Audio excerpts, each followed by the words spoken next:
Hi guys, ako nga po pala si Chris Benignos. At may kasama ako ngayon, espesyal na tao at siya ay kilalang player sa kanilang lugar na nakapagkamit ng MFC, Finals MVP, JBC Juniors Mythical 5, 3x3, Municipal Champion Manggaan, Interstreet Carlton Champion 2022.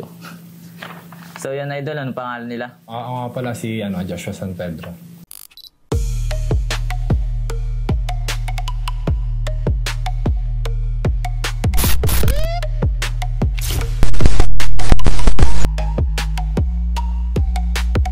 Ilan taon ka na idol? 19 po.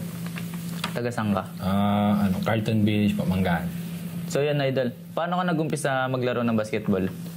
Nag-umpisa ako nun, sinama ko ng barkada sa isang tryout sa Montalban. Tapos ayun, hindi ko rin in-expect na makakapasok din kahit wala, di pa masyado marunong nun. Sino naman nagtulak sa'yo upang maglaro ng basketball? Yung barkada ko rin po sa Carlton po. Kung nakakasama mo na talaga palagi, no? Tanda mo pa ba yung unang ligang sinalihan mo? Yung Interstreet sa amin sa Carlton. Doon ako nag-umpisa. Ilan taon ka nun, idol? 50. Magandang experience naman nabigay na ito sa'yo. Kasi mga kuya ko na rin yung nakakalaban nun, tapos mga veterano sa amin. Talagang gandang experience nun, idol, no? Ano naman yung favorite shoes mo sa tuwing maglalaro ka? Yung yung favorite ko yung kay Klay Thompson, yung K9. Komportable sa paa. Ano naman yung favorite jersey number mo? Tsaka bakit ito yung napili mo? Jersey. Sa jersey na number 33. Kasi idol ko si Cartaman sa UP. Kaya siya yung naging inspirasyon ko. Sa paglalaro talaga, idol. Sa tingin mo, idol, kung hindi ka nagbabasketball ngayon, ano yung ginagawa mo ngayon? Nag-aaral lang. Study hard.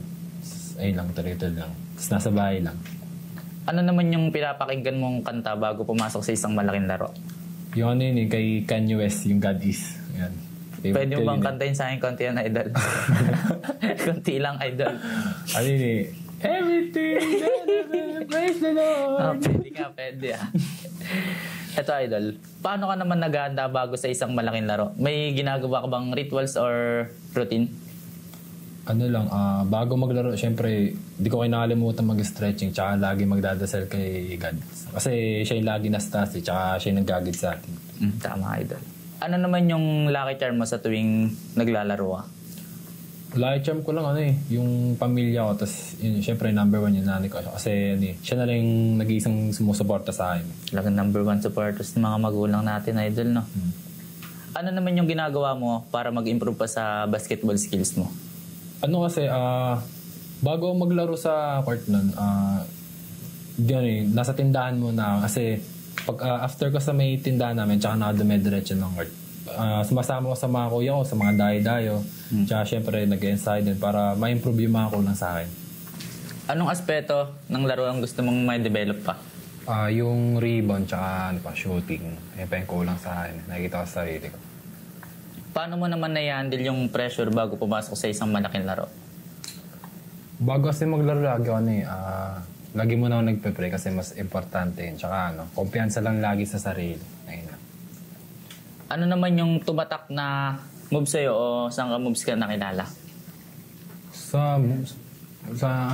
Feel ko wala kasi tamang dayo lang ako sa Tamang? Daya? Dayo. Dayo. Hindi laro lang sa liga na basta lang. Yan doon ka nakilala. Paano naman binubo yung chemistry sa team mo? Pagkalimbawa, tumatawag ng play. Tsaka syempre, number 1 yung may kasama lagi sa teammates mo. Kasi yun lagi number 1. Sinong player ka naman nahihirapan bantayan? Para sa akin kasi sa lahat ng player na nakalaban ko, lahat yung gagaling. Lahat sila mas angat.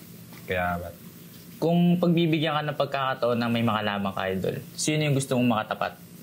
Sila Chog Moral, tsaka sila Andreo Gadan. Bakit yun yung mga yung napili mo?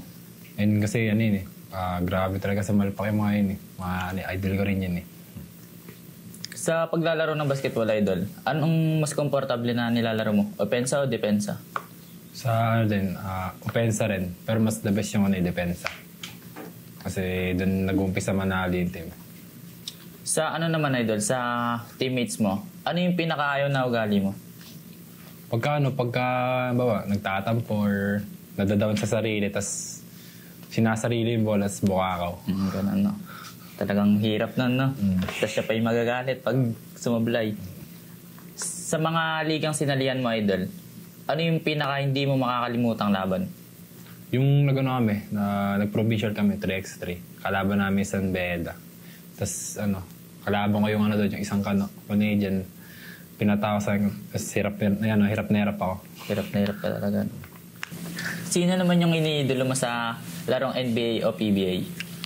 Pag sa PBA, si Abay, Junmar. Sa NBA naman? Si Shaq. Sa lugar niyo, idol, meron ka bang iniidolo? Yung mga kuya ko na nag-umpisa magturo sa akin. Nung nag-uumpisa pa lang ako. Sino naman yung motivational mo or inspiration mo sa paglalaro ng basketball? Yung inspiration ko sa basketball, syempre yung magulang ko kasi lagi nakasuporta sa akin yun. Tsaka mga tito. Ano naman yung ma-advise mo sa mga batang gusto palang maging basketball player? Lagi lang yung magdadasal sa taas kasi number 1 yun eh. Tsaka tuloy-tuloy lang sa pag-grind. Message mo naman sa mga taong sumusuporta sa idol. Maraming salamat sa pag-suporta niya. Since nung nag-uumpisa pa lang ako, nandiyan kayo palagi. May mga gusto ko bang shoutout? Shout nga pala sa family ko, tsaka sa mga tita-tita ko. Tsaka especially dito sa Four Hopes. Maraming salamat po. Tsaka sa Team Merge sa Carlton po sa mga coaches na. Maraming salamat sa idol. Maraming salamat din po sa walang sawang suporta. Sana andyan lang po kayo palagi para sa Four Hopes. Bye-bye. Sinong idol naman ang iniidolo mo sa Ulit ka. May manotok to eh.